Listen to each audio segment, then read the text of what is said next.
So the first seed catalog arrived in the mail the other day, and it was almost impossible to get it out of Jill Bishop's hands. She was very excited that seed catalogs are here. It's time to start growing seeds indoors. As I mentioned, I'm joined with Jill Bishop of the Peterborough Community Garden Network. Jill, planting seeds. It's that time of the year yet again. That's right. What do we need to know? Close. What do we need to know? Well, there's a couple things you need to know about starting seed.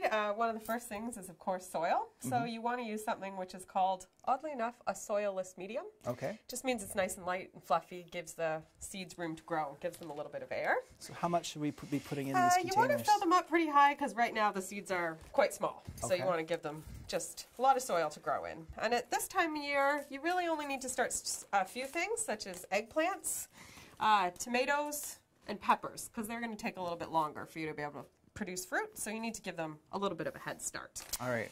Now, one of the rules I like to say when you're planting seed is plant them twice as deep as the seed is big. Okay. So these are pretty tiny seeds there for the eggplant, so they don't need to go very deep. You can just sort of pop them right in there and cover it up.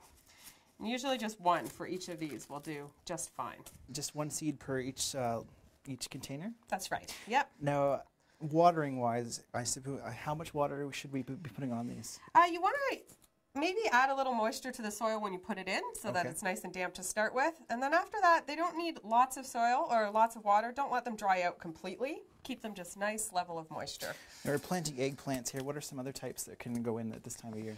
You want to start your tomatoes, your peppers, your nightshades. And then in a couple weeks, you can move further on to starting some of your squashes and some of your zucchinis, things like that. Will also, pumpkins, things that take a little longer.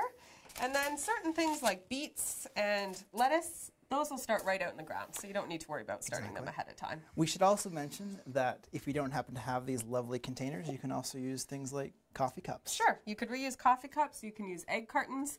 The most important thing is drainage. So you don't want water just sitting in there. It could cause them to mold. You just want to make sure the water can pass through. After they're planted and watered, what next? Then you just sort of let them grow. Let them grow for a little while, and eventually you're going to transplant them into bigger pots once you start seeing those secondary leaves come up. Sounds great.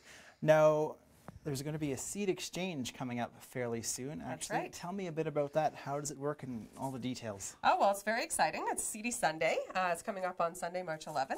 And it's an annual event. It's our 8th year. And there's going to be about 10 people you can buy local organic heirloom seeds from.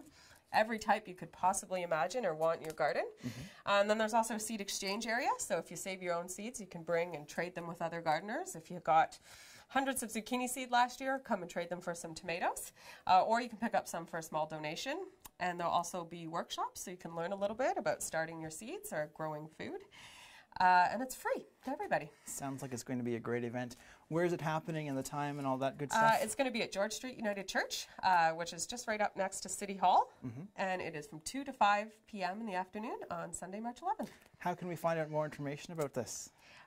You can look up the Peterborough Community Garden Network and contact me. Sounds great. Well, thanks for joining me today, Jill. I think we should maybe get at planting a few more of these seeds. What do you think? Yeah, we got lots of work to do to get ready for spring. Sounds great. And we'll see you again next week on The Green Update. The Green Update is brought to you by Peterborough Transit. Come on board with our on-time services. If you have any questions about today's episode of The Green Update, call Peterborough Green Up at 745-3238.